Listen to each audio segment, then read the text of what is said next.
Boy named Jiggy James that is a master of media production and a Manchester United supporter. Yo, it's Jiggy James, the master of creation, multimedia wizard. I control the narration from pixels to sound waves. I craft the sensation, bringing visions to life. It's my dedication. Manchester United, that's where my heart lies. On the pitch they soar, reaching for the skies. From Stretford End, I chant with my cries. With every victory, my spirit surely flies. Adobe in hand, I'm a digital magician. Photoshop and Premiere, my creative intuition. Animating worlds, I'm on a vivid mission. Crafting dreams on screen is my unique vision. Jiggy James in the house, watch the magic unfold. From Old Trafford's roars to stories untold. Multimedia prodigy, my talent's pure gold. United.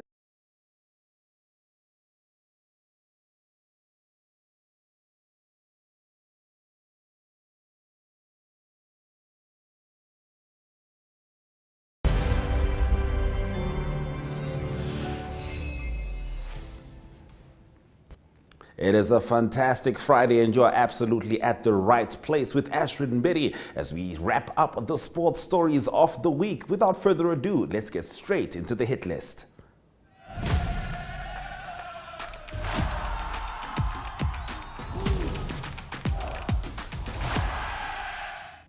We start off with football as African Stars captain Ronald Kashiere has expressed confidence in his teammates ahead of the CAF Champions League preliminary round against Zambia's Power Dynamos in South Africa.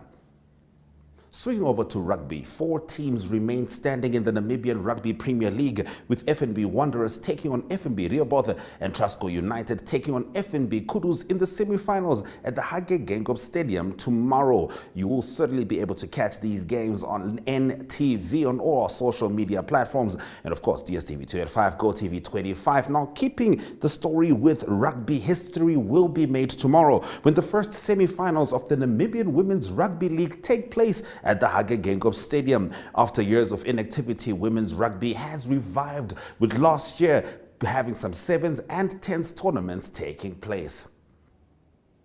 All right, that's it for the hit list. We'll take a short break and we're going to dive straight into the pipeline.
Now, there's a reason I love sports like rugby and boxing. It's not just because there's muscular people going at each other. It's about the fact that these people know they can be aggressive, but they control it. And I guess controlled aggression is the ethos of such sports. However, when it comes to calling out your opponent, it's no holds barred. Because yesterday at the Rising Stars boxing event launch held in Windhoek, boxing promoter Emmanuel Moses not only called out Salute Boxing Academy's Nathaniel Kakololo to face his boxer Flame Nangolo at the boxing event planned for 14 October. Moses, as well as his boxers Flame Nangolo and Ruan Rispel, also had a few words to say.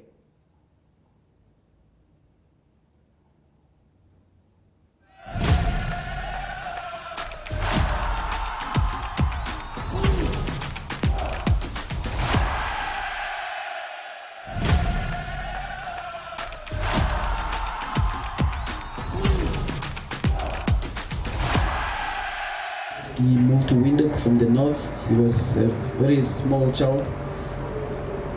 Hesron knows, Limba knows, Vicky knows, everybody knows how small this boy was as an amateur. He turned professional at the age of 15, and he's been fighting bigger guys ever since he turned professional. If you look at his record, he fought the Abraham Daindapo, who was a IBF, WBA Intercontinental Champions. So he fought Godwana, he already fought Shinuna, and of course now he's ranked #1 in Namibia in the super featherweight. That's why you see he called out those other fighters. It's not by mistake for him to be #1, and it's also not by mistake for him to rank higher in the super featherweight in the world from Namibia. So now, I don't have an opponent for him. Like I said before, our first opponent, our first choice is Nathaniel Kakololo. And of course, ever since he called him out, people thought he was crazy. I've been reading a lot of comments on Facebook, which is a good thing, because when you are promoting a fight, you want to have people paying attention in the fight. And those ones that think he's not ready, it's even more better. So they have to witness something new. And those ones that believe he's busy, and then that just add more fuel to him as well. So this fight is the fight I'm looking forward to. Like I said before, I've never talked to Kakoloro's team. I know he's from Salute Boxing, and of course we were working on a package for him, which is going to be very reasonable, because I'm a boxing promoter. I know what I'm talking about. I know the level where the two fighters are. There's an experienced one and there's an upcoming one. Now the experienced one comes with a record like this.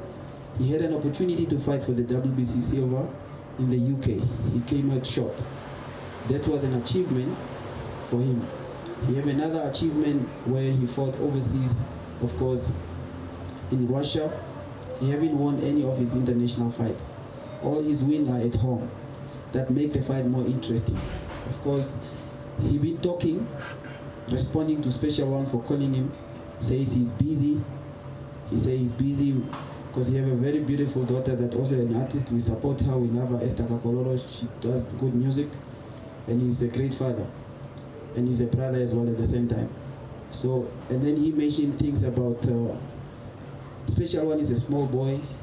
Of course, he must not play with a knife, which is also good to market the fight, if the fight takes place. I'm not trying to put pressure on Team Salute or put pressure on Kakoloro, but I'm just trying to say fact that the public need to know. When it comes to the ranking in Namibia, Special One is #1. You can go on BoxRec, you check the #1 spot, Special One. #2 spot, Nathaniel Kakoloro. When you go in the ranking in the world, Special One is 145, Kakoloro is over 200. So meaning, when and people, we look at the record, we don't look at where have you been, you understand? It's more like you were in UK and I was at UNAM in Namibia. But if you are not studying hard, you can still fail that side, and I can still be the one that have the paper here. So on paper, Special One is #1. Experience, Kakoloro is #1. Now, we just have to see these two guys facing each other. I think that's going to be a good thing. But now, what I want to let the public know, making fight like this, especially local fights, with stable versus stable, it doesn't come easy way. When the fighter is scared to face the younger one, they will tell you he's not at his level. But I just mentioned the level, and everybody knows the level now. Who is #1? Special One. In Namibia. Who is #1 in the world? Special One. Who have the experience? Kakoloro. So when it comes to levels, it doesn't really matter. But it's a good fight. The question will be like, why does he want to fight Kakoloro? Because he's an experienced boxer, you see. And he's an experienced boxer, but he's not #1, but he's good for his record. And also Special One is good for Kakoloro's record. Because if you beat the #1 in your country, your ranking go up, both sides. Then he take his spot. So this fight, I really want this fight. Like I said before, a promoter or a manager or a fighter can overprice themselves so they can say no. They will not say no, we don't want. They overprice themselves. So now, the offer that we are going to give, it will be very reasonable at the level where the both fighters are. And like I said before, that's just an option. The first option is Kakoloro. But if that fight does not materialize, we move on with somebody else. it can be from other country. I'm just letting the people know so that we just not talking. So we actually really mean business. First of all, I would just love to thank God for giving me this opportunity to be alive. And secondly, it's just another fight for me. If Nati take the fight, we'll walk him out. And he makes so many comments about me. He's a young boy, he's what, he's what. Just put pen on, just put pen on the paper, you sign, we go.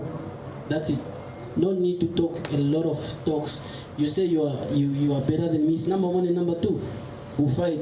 The winner takes everything. I think I really don't have much to say today because I think I'm angry now. I just want to fight. And it's nothing that I want to fight. Nobody else but nothing. I think we must just make the fight happen. And everybody, we'll see you on June 14. We'll keep October 14. We'll keep y'all updated about what's going on. But for sure, I think the fight will take place with Nati, and I think that's it. So it's not just for the Rumble that they used to say. So everybody's welcome. That's why you see Ruan representing Okahanja, and of course, come October 14, Ruan will have another win again. He won his last fight, and he's undefeated. So he's one of our prospects. We are looking up to him to make sure that he put Namibia in the world map. Ruan Respel, tell the people how prepare you for this fight and why do you think you'll win this coming fight? Good day, ladies and gentlemen. First, I would like to thank God and IMS for presenting this opportunity once again for us to get the opportunity to showcase our skill and what the love we have for the sport and why we're really doing this. This fight I'm having is not an easy fight. I'm well aware of it. I fought the guy. It's my second. So we're going to fight for the third time now. Yeah. One thing people didn't know is we faced each other in the amateurs before. He got me there the first time, right on points. And now the second time, I got him on points. So now this third fight is going to be a very interesting one. We're going to see who's the real top dog coming out October 14. And I'll be very well prepared for this. I'll make my adjustments, which I know I should make. And I just want to go out there and express myself to the best of my ability. Thank you.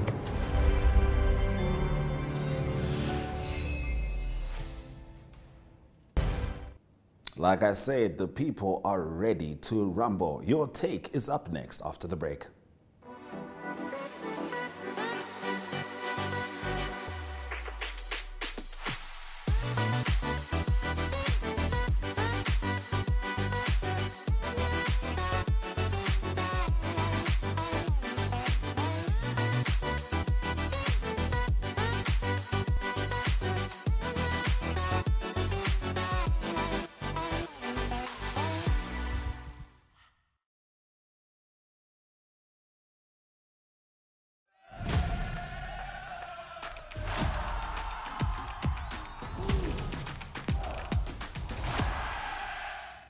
Welcome back. Limba Mupetami sat with local sports reporter Hesron Kapanga to dissect trending local and international sports news. Don't move an inch. Hesron Kapanga, he's a local sports reporter. Well, today we just want to dissect a couple of sports, rather things that are trending right now in the sports industry, of course locally and as well as internationally.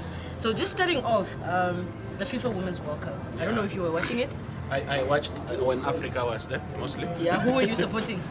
No, every African team. So how do you think they... No, the African teams fairly did well. But the bigger problem is we always have fights before the competition. Yeah, of course, like looking at South Africa. South Africa, Nigeria, Zambia, they all had fights. It's only Morocco that did not have fights. I don't know why our skin color is... Yeah, but anyway. In the field of play, they did very well. You see, it takes somebody with a strong mindset to fight over money. You know you're not going to be paid. Then you fly to Australia and still perform in the field of play. That was exciting. I hope men will learn from that going forward, that we don't need one Morocco to reach the semi. We need a couple of African teams to reach the quarter, the round of 16, and the semis. Yeah. Now the final is upcoming. We have England, of course, and I think it's Australia as well. Spain. And Spain. Yes. Spain. Yeah. How do you think that is going to pan out? On paper, England is supposed to win it. They are the European champion. Of course, yeah. Yeah, but Spain has done well. We need to give them credit, and you should give that. These are the two strongest leagues in Europe in women football: the Spanish league and the English league. But I am rooting for England to take it because I just miss that aspect where the English media make us feel like they're the greatest. So I want for the next 40 years, so we can keep on talking how the women team won the World Cup and all those things. Okay, now coming to this topic that has been going on for quite a while, you know, a lot of guys in the English Premier League moving to the Saudi Arabian League. You find the likes of, I mean, Ronaldo's opened the door. You have the likes of Neymar now also having moved that side. What is your take on that? Why do you think the guys are heading that side? I know obviously it's money moves, but do you think that they should be?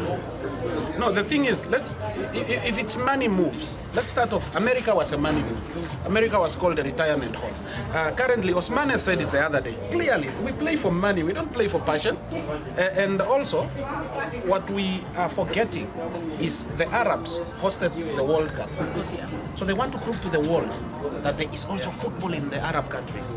So apart from the money, they want to make football a normal thing, not just sitting at the beach and whatever. So I like the idea of the legacy that the World Cup have left is waking up the Arabs that, okay, you can also invest in football. Yeah, but should the English Premier League be worried? I mean, if quality players are now moving to the Arab side. They need to be worried. Yeah. Because I'm already projecting at how will it look like when the Club World Cup is hosted. Because if Ronaldo's team comes to the Club World Cup, because we always know it's either whoever wins the Champions League. Right now we know Man City is supposed to win the Club World Cup. But now, the team coming with Mane in, Ronaldo in, and a couple of guys that can play good football, that they will give them a run for their money. So they need to tell the English Premier League and everybody else that we are coming for you, which is a good project. Okay, now coming to rugby. The South African, the box squad was announced just recently. Well, Namibia hasn't announced their squad yet. I'm hoping that they will do it at the end of this week. But looking at the squad that was announced, I mean, a lot of people are upset about the fact that the likes of Siya Kolisi, which is the captain, of course, has been called up. He's recovering from an injury. Looking at the squad, do you think that Jack Nainaba made the right choice with the players that he's called up? Is there a time that South Africa was ever happy when their squad was announced? Yeah. That's the first question we should ask. Yeah. Is there a time that South Africa was ever happy? Let's look at Siya Kolisi. Siya Kolisi is recovering from an injury. Okay. When Siya Kolisi went to an injury, was Siya Kolisi a bad player? No. Of course, yeah. And who is the captain of the team? It's Siya Kolisi. Who is the face of the Springbok? It's Siya Kolisi. Of course, yeah. The guy have led them to a World Cup. They won a World Cup with Siya Kolisi. What's wrong with him being called up? It does not mean that if you are recovering from an injury, you are going to be a bad player. He is still a good player. And his leadership is still needed. The qualities of his caliber is needed. It can be either off field or on the field of play. Okay, now looking at our squad, we just came back actually from international matches friendlies that we played. The performance, how would you rate? Look, we have always done this. Before the World Cup, we have a tour where we lose, we do whatever. But I think the coach have an understanding of what he wants. We went on a European tour. It's good to end on a winning note. And now, our test or our true strength will be tested now with whatever we have done in Europe when we take on the Blue Bulls. So how far we have come. Usually we lose with huge margins. So if these local boys are now beginning to understand each other, that strength will be tested with the Blue Bulls. Yeah. So I'm happy that we won against Chile. People will say, yeah, you won in the last half and what. You remember we were trailing by 4 goals to 26 or something. Coming to press and winning the game when you were down with over 20 points. That's credit that should be given to the coach. Yeah. The boys have done well. Okay. 2 last questions, Hesron. The Annual Sports Awards is coming up. who do you think did exceptionally well this year? If you look at the able-bodied athletes, para-athletes, who do you think stood out? Able-bodied athletes, probably, I would say, we need to wait until the World Champs with the 3 athletes that we have. And then we can look at that. With para-athletes, Anania Shikongo did well, Johannes Nambala did well, Lakia Ishitile did well. So that is a standout.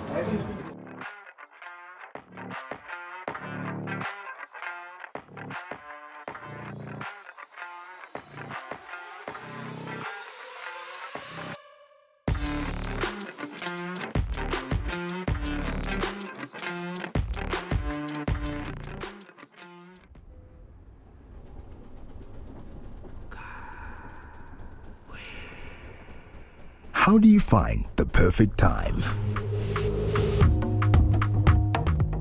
Is it in what we create? Or is perfection a form of art? Can we taste the perfect time? Move to it. Feel it. Or is it best enjoyed together?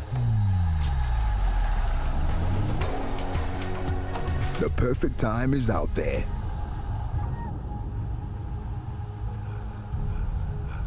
Come with us to find it. Vintage Draft. Perfect time. Perfect beer.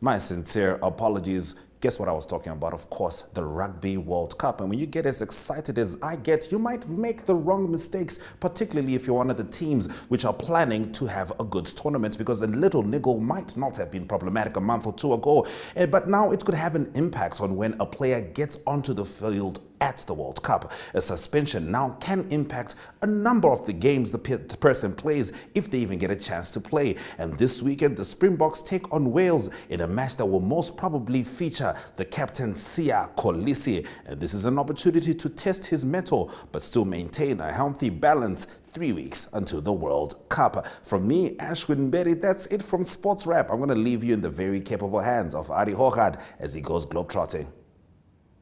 This month on DSTV Compact. I think I got this. The Premier League is back. Can anyone knock the Citizens from their perch and claim England's footballing crown? Oh, that's the way to do it. Ladybug and Cat Noir return, using their incredible superpowers to protect Paris from evil. We gotta do something. We'll figure out that something together. The Derricos are at it again, trying to parent all 14 of their quintuplets, triplets, and twins. The struggle is very real. It's a bit much. The world's favorite heroes in our half shell remind us how they karate chop their way into our hearts with this best of collection of episodes. Oh yeah, see? Up high, little buck. And Fernanda will stop at nothing to exact revenge on the masked men who killed her husband and destroyed her life. It's your moment to be entertained by staying connected to DSTV Compact. Save your budget one bargain at a time with WB. Get 900-gram Hugo's Jam for $29.99. 2 kg Rice King Rice for $32.99. 1 kg Mama's Washing Powder for $26.99. 10 Soft and Gentle Toilet Rolls for $34.99. Plus, our budget combo for just $389.99. See all our super savings online at www.vurmanbrock.com. We care.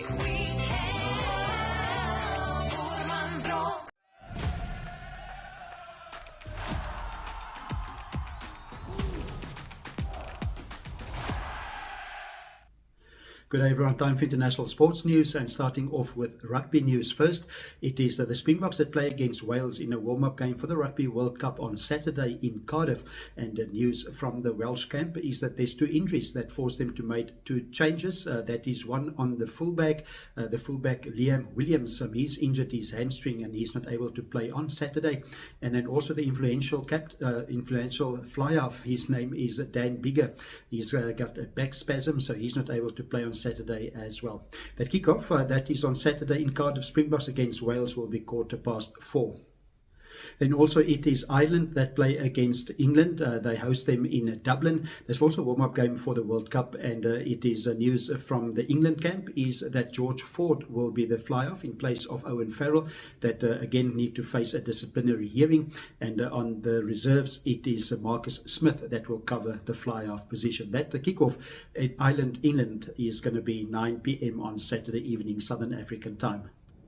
Moving on to tennis news, and it is Cincinnati Open. It is the end of week 1. It is round of 16 games, and in the men's division, Novak Djokovic, number 2 seed, is showing good form, beating Gilles Monfils of France 6-3 and 6-2. Then it is Stefanos Tsitsipas, number 4 seed. He's out of the tournament. He lost to Hubert Hurkacz, and the score 6-3 and 6-4. And then also a good result for Alexander Zverev from Germany, beating the number 3 seed Daniil Medvedev in a tough 3-setter, 6-4, 5-7 and 6-4. Onto the women's side of the draw, it is Coco Gauff, number 7 seed. She beat Linda Noskova, the 16th seed, by 6-4 and 6-love. That's also in the round of 16. And then Ons Jabeur of Tunisia also through to the quarterfinals. And then not good news for number 3 seed Jessica Pegula. She lost to Maria Boskova, and 6-4, 6-love the score there. Number 2 seed, Arena Sabalenka, she's through to the next round. She beat Daria Kosestina 6-3 and 6-3. So the quarterfinals continue over the weekend.